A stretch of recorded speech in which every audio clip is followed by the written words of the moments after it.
Welcome to Career Moving Opportunities for College Students, where the journey from campus to career begins. Hosted by Donnie Glover of Be More News, each episode explores how you can develop essential skills in creativity, leadership, critical thinking, and a growth mindset, all designed to enhance your college experience and prepare you for success in the workforce. Get ready to grow, lead, and create your future. Okay, Andy Pierre. Topic is leadership. What's your title, sir? I am founder and chief executive officer over at Fox and Line Communications. We are a political marketing firm, and we help candidates from local to federal across Maryland, Pennsylvania, and we also do a lot of work with land use and development. So if you have a zoning issue, we connect with the community, persuade with the various persuasion tactics, and get them on board with the development project, and also help people get elected. And you've had as many as how many people working for you at one time? At one time, I've had as many as 236 people working for me, working about 50 hours, 50 hours a week for a solid, what is it, 45 days. We hit over 119,000 doors. So, Andy, But that was an experiential tactic. What's your ethnic background? You say what? Your ethnic background. Obviously, you're a black man, but you have a unique story. Oh yeah. So both of my parents are Haitian. I was raised in Haiti. Came here came to America in 1999. Lived up and down the East Coast. Went to different high schools, so I got a chance to like connect with multiple different communities and different types of people. And I went into the Navy. When did my time, did the deployment, and came back and came to Baltimore. I worked as a software engineer prior to this, and I got into Baltimore city politics back in 2014, 2013, 2014. And since then, I've been executive director of the Legislative Black Caucus of Maryland. I've been the special assistant to the chair at the Baltimore City Veterans Commission. And then I started this firm, mostly because I saw that there was a gap.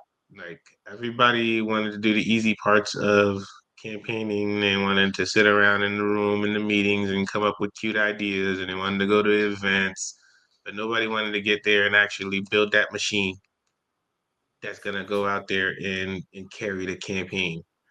Everybody was like, "Oh, we're gonna run a campaign on volunteer power." You can't,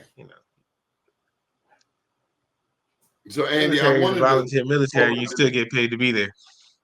Andy, I wanted to pull out the piece about you being Haitian. A lot of us do not know the significance of Haiti when it comes to the empowerment of Black people. Care to share? What's significant about Haiti?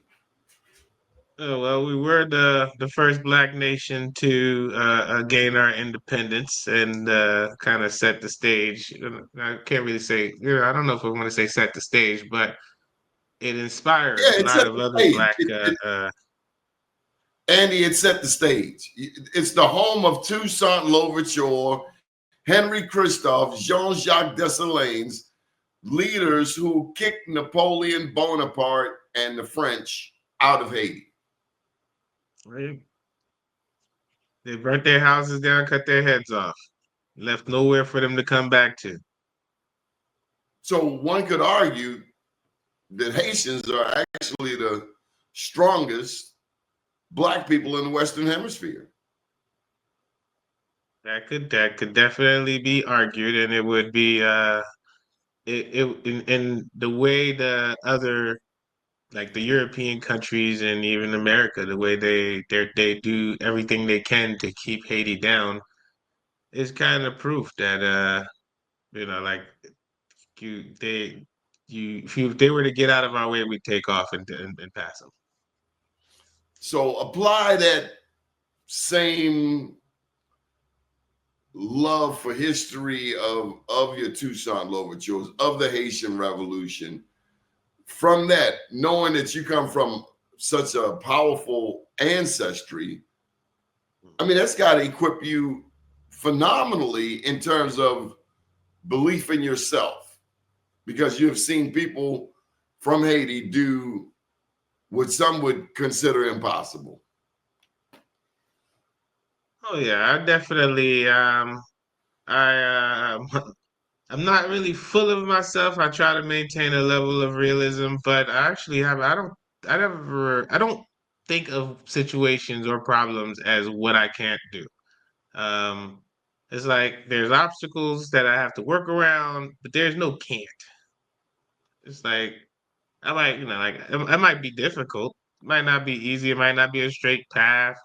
It might not be a path that I could even true I could see fully through, and I have to like just take it one day at a time. But there's no can't. Now, you have candidates throughout Maryland, also in Pennsylvania. Yes. What advice do you give these candidates running for office? Um, as far as when it comes down to mental and having the right mindset, I do tend to do a lot of motivational speaking to them and letting them like show it, because you got a lot of people who get in their head, and you have a lot of folks who think of campaigning as a series of lucky events per se, where like, oh yeah, as long as this goes wrong for the other candidate and this, that, and the third goes wrong for the other candidate, then I'm gonna win.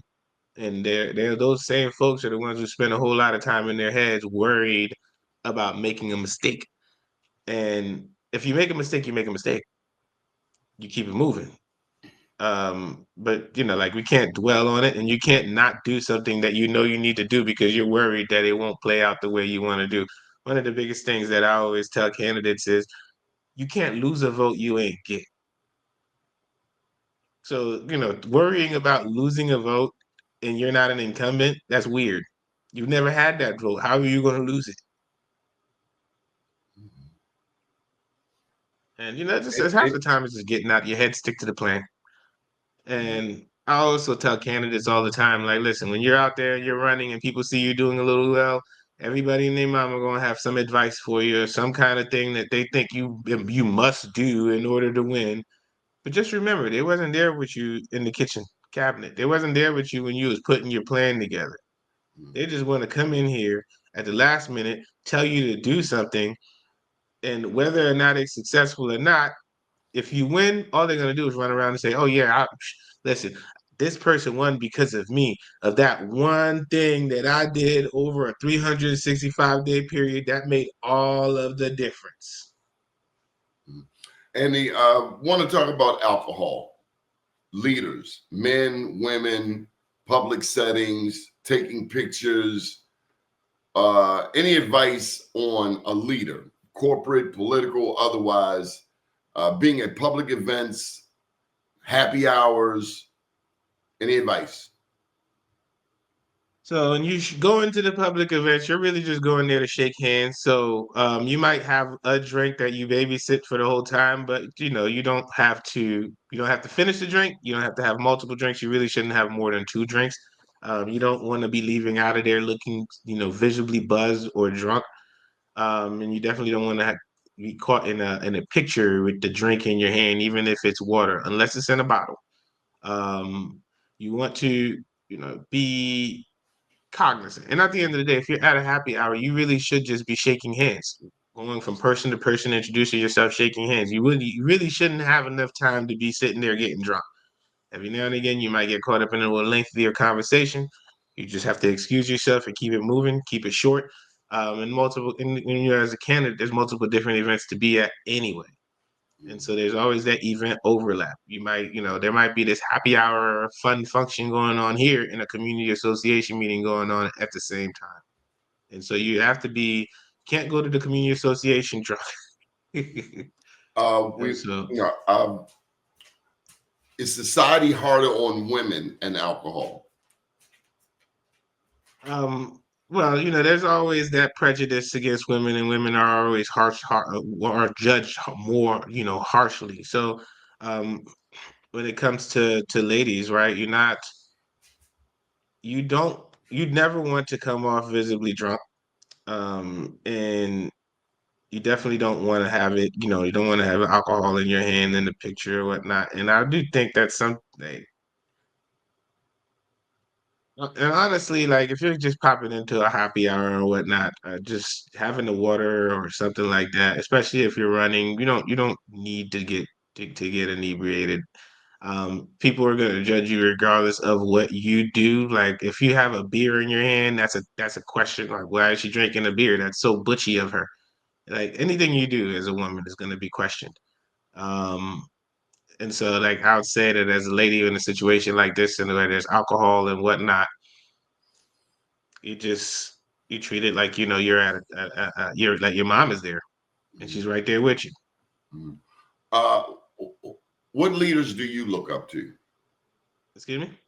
What leaders do you look up to? Uh, Political or otherwise? so I'm liking Westmore right now. I also like Shapiro. I like Shapiro, Brandon Scott right now. everybody knows Westmore. Who is Shapiro?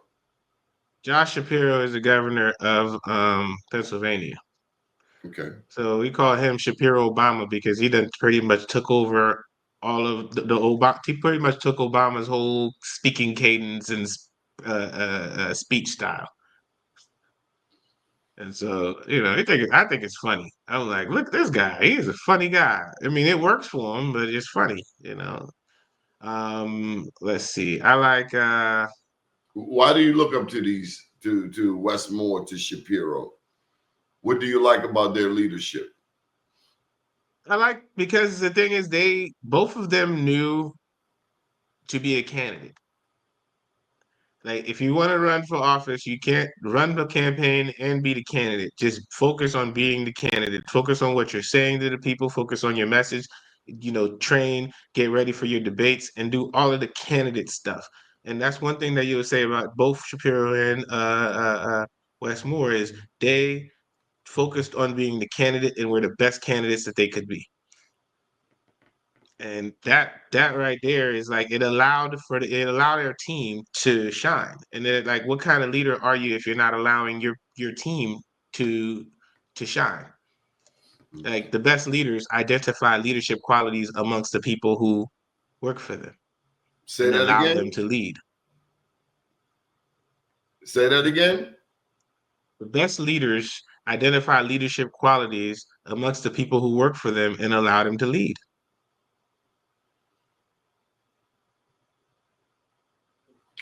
Is Can't that micromanage. is that the same for a good parent? Parents are leaders too. You said for the parents? Is that a good trait for parents as well? Yes, yes, because at the end of the day, these kids need as much experience leading as possible.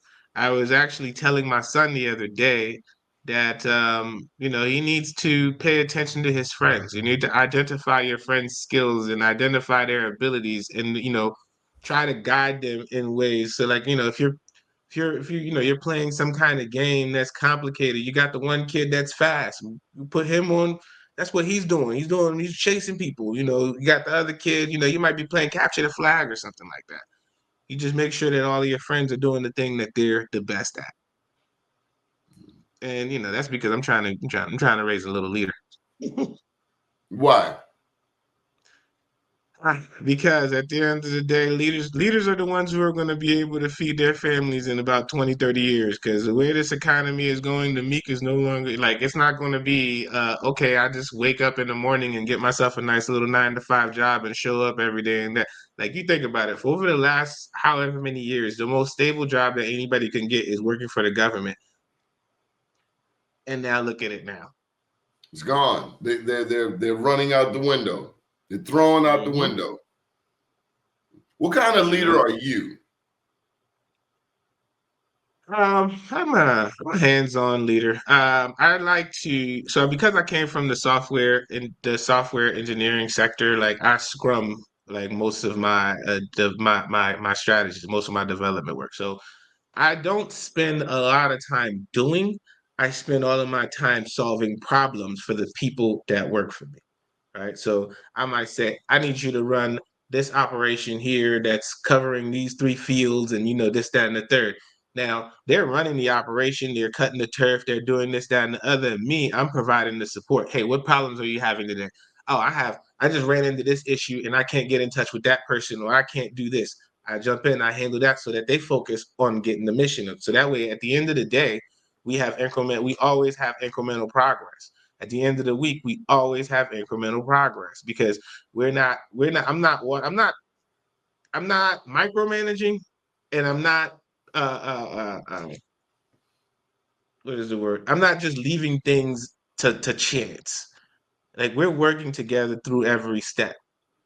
And that also makes it easier to identify the leadership quality. They're not, I might see somebody who's great at cutting turf and they suck at managing a staff. I'm never gonna have that person manage a team. So a leader has to know when to cut someone off.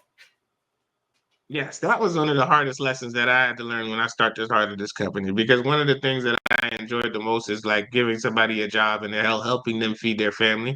But then you gotta learn when to tone it down, to scale back, because campaign season's over, and so you're gonna have to lay off people, fire people, and you also, well, not fire people, lay off people, but and then you have to know when somebody's just needs to be fired. They're just a bad employee. And usually I get rid of people if you throw off the synergy. Like, if you throw off the synergy of my team, you are fired so quickly. It's not even I don't even think twice about it. And because at the end of the day, we can't have people looking and saying to themselves or saying to each other, man, that guy is not doing nowhere near as much work as I'm doing, and he's getting paid the same. Everybody has the expectation to deliver. When I'm asking you to deliver is not outside of the realm of feasibility for you. It's well within your skill set, and so deliver. There's no nonsense. Like, I hear, like, everybody. You can come up with the best reasoning as you can, as you want, but I don't care.